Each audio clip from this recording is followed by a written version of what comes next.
In the archives of the Newport Historical Society, criminal historian Dr. Robert Hayes was examining a collection of Gilded Age wedding photographs when he discovered an image that would lead him into one of the most chilling cases of the early 20th century. The formal wedding portrait, dated June 15, 1905, showed what appeared to be the epitome of American high society, elegance, and happiness. The photograph captured the wedding of Miss Charlotte Vandermeer, daughter of railroad magnate William Vandermeer, to Mr. Charles Whitmore, a distinguished gentleman who had recently arrived in Newport society with impressive credentials and impeccable manners. The bride, radiant in an elaborate white silk gown with intricate beadwork and a cathedral-length veil, gazed adoringly at her new husband with the joy of a woman who believed she had found her perfect match. The groom appeared every inch the successful businessman and devoted husband. Charles Whitmore was impeccably dressed in morning coat and striped trousers, his dark hair perfectly styled, and his handsome features arranged in an expression of confident satisfaction. Everything about his appearance suggested refinement, education, and the kind of breeding that Newport's elite families demanded in their social circle. The setting itself spoke of tremendous wealth and social position. The ceremony had taken place at the Vandermeer family's oceanfront mansion, with the reception held in elaborate gardens overlooking the Atlantic.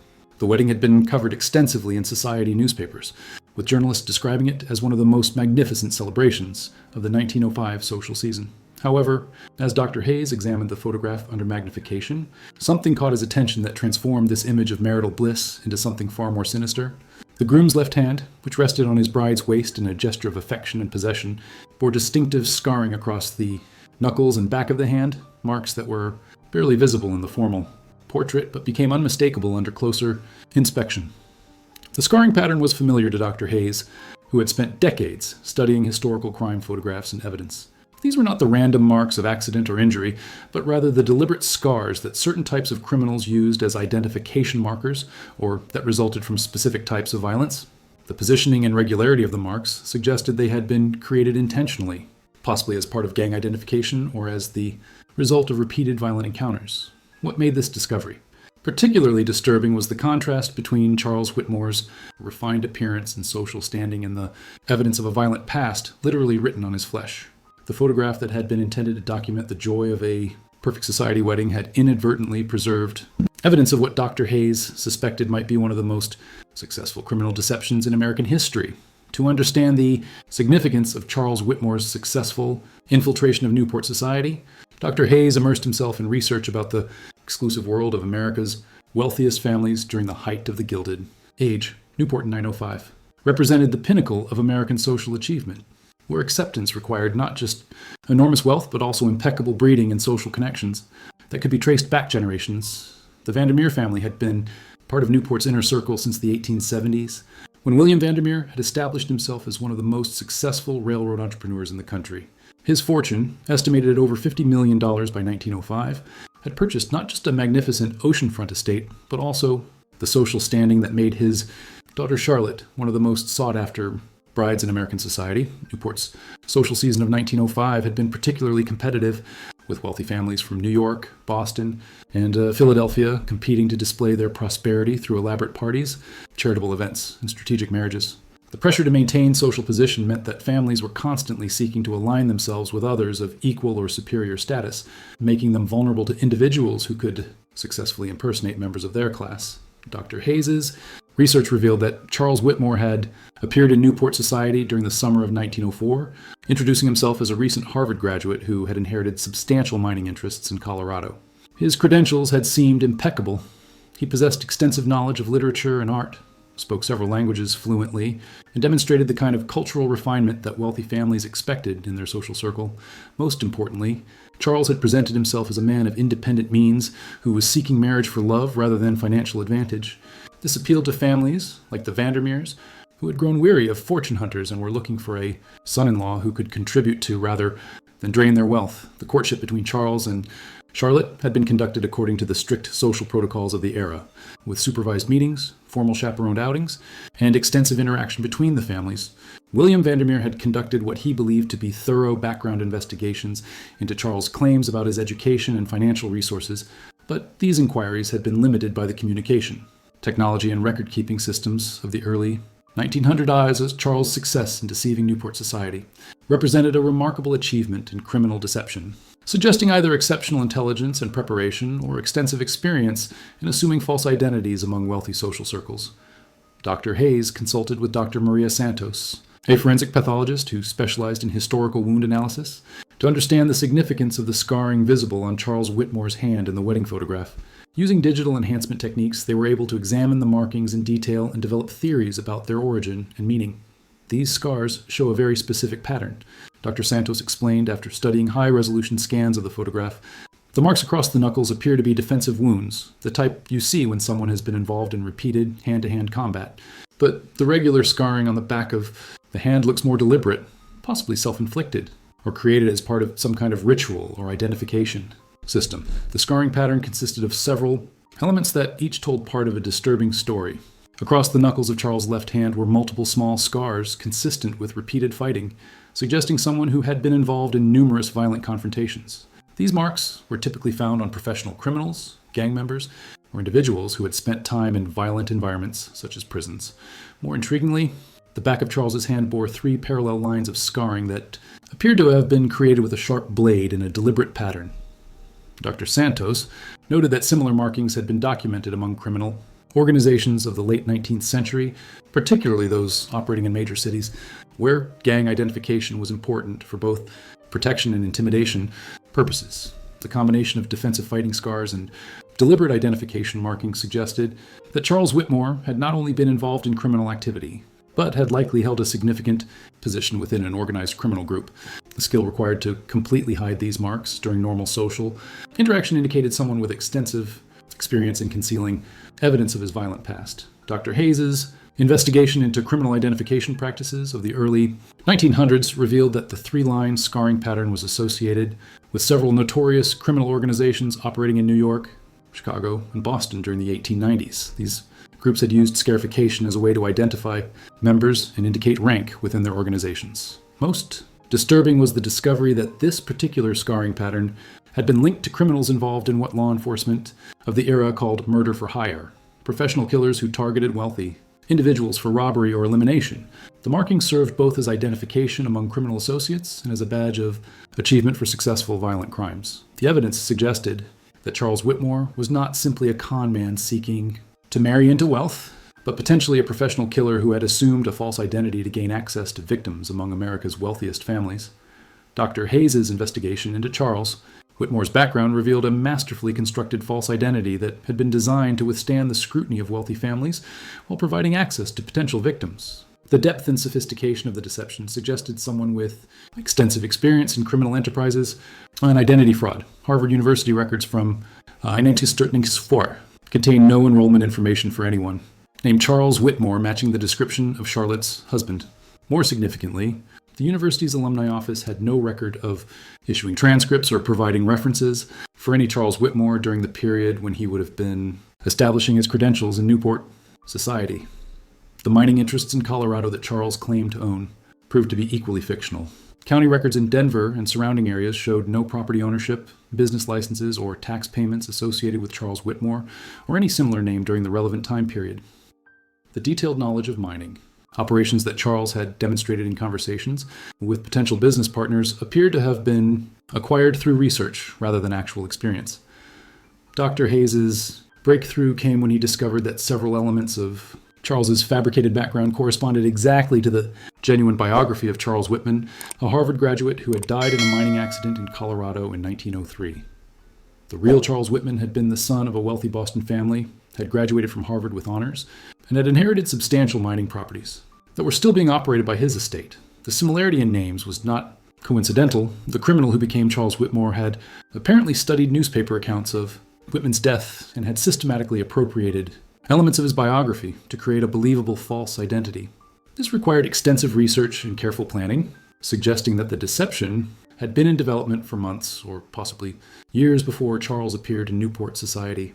Most chilling was the discovery that Charles Whitman's body had never been recovered from the mining accident, which had officially been attributed to a cave-in at a remote mine site.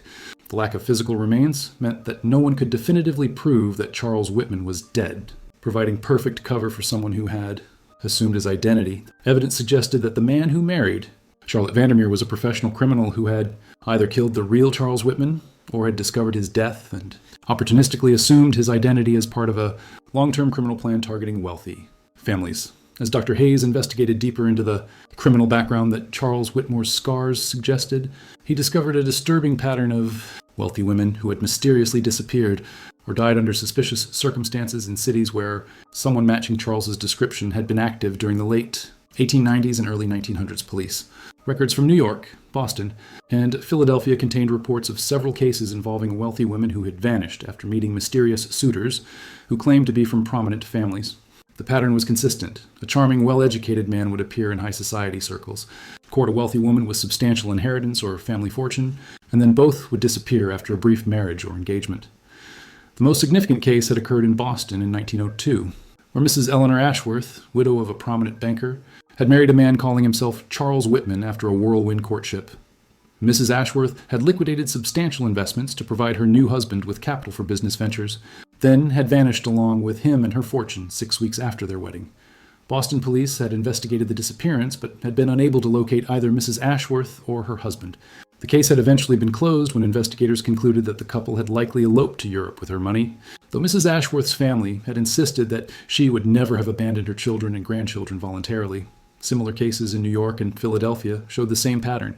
Wealthy women meeting charming strangers who claimed impeccable credentials, rapid courtships leading to marriage or engagement, liquidation of the women's assets, and then mysterious disappearances of both parties. In each case, local police had assumed that the couples had fled together, despite family members' insistence that the women's behavior was completely out of character. Dr. Hayes' analysis of these cases revealed that the mysterious men in each incident had used variations of the same false identity, elements that Charles Whitmore had employed in Newport. The Harvard education, Colorado mining interests, and family background details appeared in multiple cases with minor variations that suggested a single individual perfecting his deception over time. Most disturbing was the discovery that none of the missing women had ever been heard from again, despite extensive family efforts to locate them. The pattern suggested that Charles Whitmore was not simply a con man seeking to steal from wealthy women, but potentially a serial killer who eliminated his victims after gaining access to their fortunes. Dr. Hayes' investigation revealed that Charles Whitmore's marriage to Charlotte Vandermeer represented the culmination of over a year of careful planning and preparation to gain access to one of America's wealthiest families. The wedding itself had been designed not as the beginning of a genuine marriage, but as the completion of an elaborate criminal scheme. Bank records from the Vandermeer families, financial institutions showed that Charles had begun making subtle inquiries about Charlotte's inheritance and trust fund arrangements within weeks of their first meeting. His questions, presented as natural concerns of a prospective husband, had allowed him to gain detailed information about the family's wealth and how it was structured legally. Most significantly, Charles had persuaded William Vandermeer to restructure Charlotte's inheritance to provide her with immediate access to substantial funds upon her marriage. The arrangement, which Charles had suggested as a way to demonstrate his commitment to Charlotte's financial independence, had actually been designed to give him legal access to her wealth as soon as the wedding. Ceremony was completed. The timing of the wedding had been carefully chosen to coincide with a period when William Vandermeer would be traveling extensively on business, leaving Charlotte alone with her new husband for several weeks following their honeymoon. This isolation would provide Charles with the opportunity to complete his criminal plan without immediate family interference. Dr. Hayes discovered that Charles had also made arrangements to liquidate several of Charlotte's assets immediately after the wedding, claiming that he wanted to invest her money in more profitable ventures. The speed with which these transactions had been arranged suggested that Charles had been planning Charlotte's financial exploitation from the beginning of their courtship. Most chilling was evidence that Charles had been making travel arrangements for departure from the United States within days of the wedding, despite his public statements about settling permanently in Newport. Ship passenger manifests showed reservations made under assumed names for departure to South America, where extradition laws would make it difficult for American authorities to pursue him. The wedding portrait that Dr. Hayes had discovered was taken on what Charlotte Vandermeer believed was the happiest day of her life, but was actually the beginning of what Charles Whitmore had planned to be her final weeks of existence. The joyful expression on Charlotte's face served as a tragic contrast to the predatory satisfaction barely concealed behind Charles's smile. 3 weeks after their wedding, Charlotte and Charles Whitmore vanished from their Newport honeymoon cottage, leaving behind a scene that immediately aroused suspicion among local authorities and devastated the Vandermeer family. The circumstances of their disappearance suggested that Charles' criminal plan had finally been set in motion. The cottage, which William Vandermeer had provided for the newlyweds' use during their extended honeymoon, was found by servants in a state of disorder that was completely out of character for Charlotte's normally meticulous housekeeping. Furniture was overturned, personal belongings were scattered throughout the rooms, and there were signs that someone had searched thoroughly through Charlotte's jewelry and personal papers. Most disturbing was the discovery of bloodstains on the bedroom carpet and evidence that significant amounts of blood had been cleaned up, hurriedly but incompletely. The pattern of blood spatter suggested violence had occurred in multiple locations throughout the cottage, indicating a sustained struggle rather than a single incident. Charlotte's extensive jewelry collection, valued at over $100,000, had been completely removed from the cottage. However, several pieces were found discarded in nearby bushes, suggesting that Charles had been interested only in the most valuable and easily portable items rather than sentimental pieces that would be difficult to sell. The most telling evidence was found in Charles's personal belongings, which had been left behind in what appeared to be a hasty departure. Hidden among his clothing, investigators discovered detailed maps of South American ports, travel documents prepared under multiple false identities, and most significantly, correspondence with criminal associates in Boston and New York that referenced completing the Newport job. William Vandermeer's investigation into his daughter's disappearance was more thorough than the local police effort, employing private detectives from Boston and New York who had experience with similar cases. These investigators quickly discovered that Charles Whitmore's background was entirely fabricated, and that similar disappearances had occurred in other cities where he had been active. The bank records revealed that Charlotte's inheritance funds had been transferred to accounts in New York and Boston during the week before her disappearance, using legal documents that bore her signature but showed signs of possible forgery. The money had then been withdrawn in cash, making it virtually impossible to trace. Despite extensive searches of the Newport area and investigation into Charles's possible escape routes, neither Charlotte nor her husband was ever found.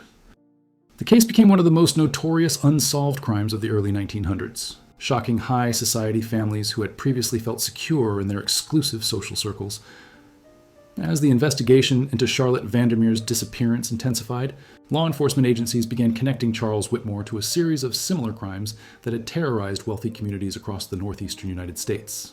The discovery of his true criminal identity revealed one of the most sophisticated and deadly con artists in American history. Detective Inspector Thomas Brady of the New York Police Department had been investigating the disappearances of wealthy women for over 3 years when the Whitmore case provided the breakthrough he had been seeking. Brady's analysis of police reports from multiple cities revealed that Charles had been operating under various false identities since at least 1898, systematically targeting and eliminating wealthy women after gaining their trust and access to their fortunes. The real identity of the man, known as Charles Whitmore, was eventually discovered to be Michael Sullivan, a former member of the notorious Hudson River gang that had terrorized New York City during the 1890s. Sullivan had been wanted for multiple murders and had apparently fled New York after a gang war that had decimated his criminal organization. Police records showed that Sullivan had been particularly skilled at assuming false identities and had used his intelligence and education to move beyond street crime into more sophisticated criminal enterprises.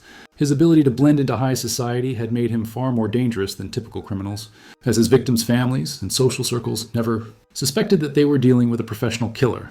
The 3-line scars on Sullivan's hand were confirmed to be identification marks from the Hudson River gang, specifically indicating that he had been responsible for at least 5 successful murders on behalf of the organization. These markings had served as both a badge of accomplishment within the gang and a warning to potential victims, who might recognize their significance.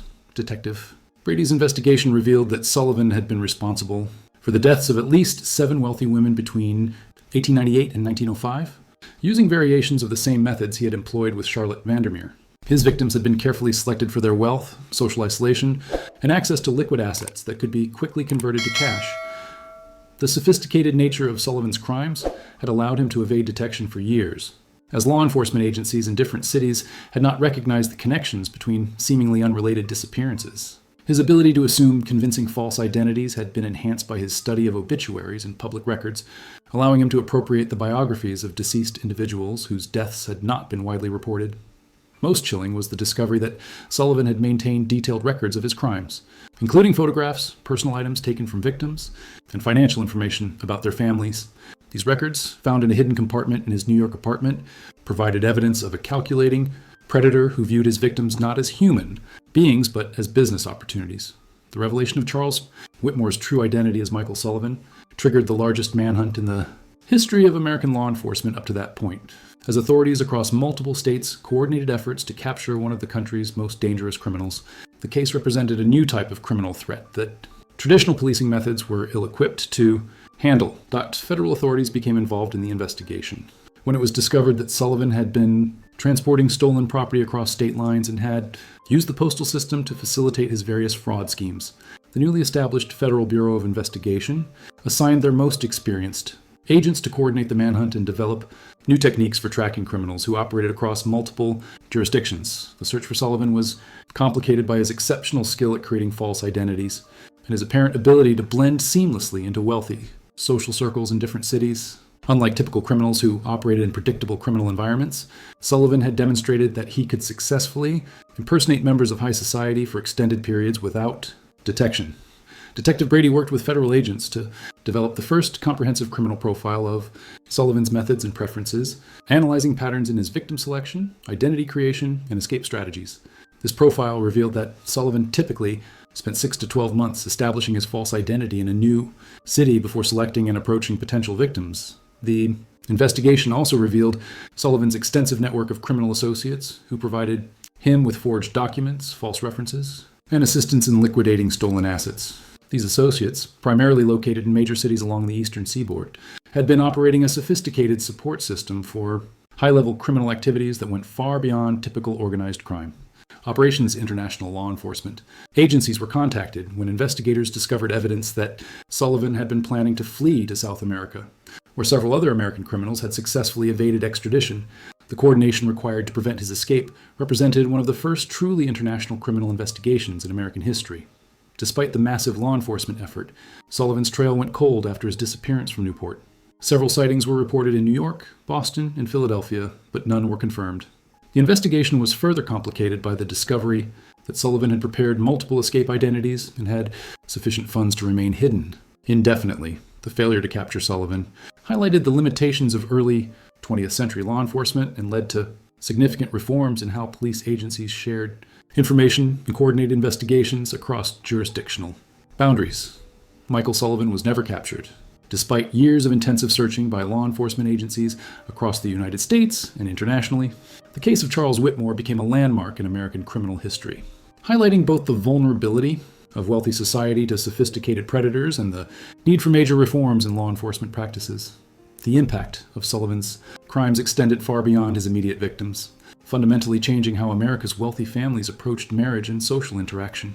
The revelation that someone could successfully impersonate a member of high society for over a year led to the development of more sophisticated background investigation services and increased security measures among the social elite. Charlotte Vandermeer's body was never found, though several items of her jewelry were recovered from pawn shops in New York and Boston, confirming that she had been murdered rather than having voluntarily disappeared with her husband. Her father, William Vandermeer, spent the remainder of his life and much of his fortune funding efforts to locate Sullivan and prevent similar crimes. The Vandermeer family's private investigators eventually uncovered evidence suggesting that Sullivan had fled to Argentina, where he may have continued his criminal activities under a new identity. However, communication limitations and lack of extradition agreements made it impossible to confirm his location or arrange for his return to face justice. The wedding portrait that Dr. Hayes had discovered became a crucial piece of evidence in understanding Sullivan's methods and psychology, providing insights into how he had maintained his deception even during intimate family moments. The photograph was used in training programs for law enforcement, agencies and private security services that specialized in protecting wealthy families. The case led to significant reforms in law enforcement coordination, including the establishment of the first national criminal database and improved communication systems between police departments in different cities. These changes, while too late to help Sullivan's victims, helped prevent similar crimes and improve the capture rate for criminals operating across state lines. Modern forensic analysis of the wedding photograph, using techniques unavailable in 1905, has provided additional insights into Sullivan's identity and methods. The scarring pattern on his hand has been definitively linked to the Hudson River Gang, and facial recognition technology has been used to connect him to several other unsolved crimes from the period. The story of Charlotte Vandermeer and Michael Sullivan serves as a reminder that even the most privileged and protected members of society are vulnerable to predators who possess sufficient intelligence, patience, and ruthlessness. The wedding portrait that captured what appeared to be perfect happiness actually documented the moment when one of America's most dangerous criminals achieved his greatest deception. Today, the photograph remains in the Newport Historical Society's collection, as a testament to the importance of vigilance and the reality that evil can hide behind even the most convincing facades. The scars on Michael Sullivan's hand, barely visible in the original photograph, but now enhanced through digital technology, continue to tell their story of violence and deception more than a century after they were first captured on film. The case file remains open, and law enforcement agencies continue to receive occasional tips about possible Sullivan sightings, though none have been verified. Charlotte Vandermeer's disappearance remains one of America's most notorious unsolved crimes. And the wedding portrait that should have commemorated the beginning of her married life instead serves as evidence in one of the most chilling criminal cases in American history,